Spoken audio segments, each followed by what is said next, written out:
নমস্কার বন্ধুরা, শুভ বিকেল।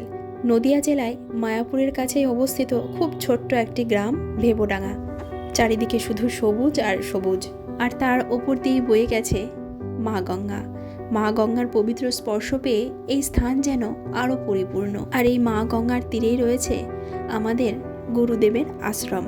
প্রত্যেক বছর আষাঢ় মাসের সোজা রথ ও উল্টো রথ, দুই রথের মাঝামাঝি সময় দেবৎসর সপ্তমী তিথিতে আমাদের ঠাকুরের জন্মতিথি অনুষ্ঠান পালিত হয়।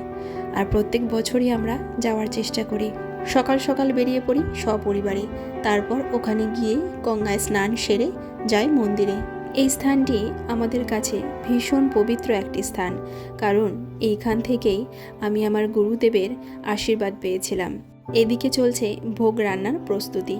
চারিদিকের মনোরম পরিবেশ আর স্নিগ্ধ বাতাস মনকে শীতল করে দেয়। এর সৌন্দর্য চোখে না দেখলে হয়তো মুখে প্রকাশ করার মতো নয়। ইনি হচ্ছেন আমার গুরুদেব। এখানে এলেই মনে হয় গুরুদেব স্বয়ং যেন আমার সামনে বসে আছেন, সেই প্রথম দিনের সাক্ষাতের মতো। এটি হচ্ছে মেন মন্দির।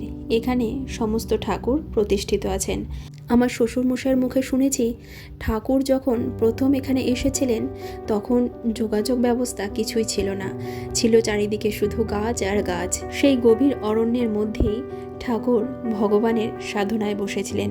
আর আমার শ্বশুরমশাইরাও যখন এখানে আসতেন তখনও নাকি যোগাযোগ ব্যবস্থা এত সুন্দর ছিল না।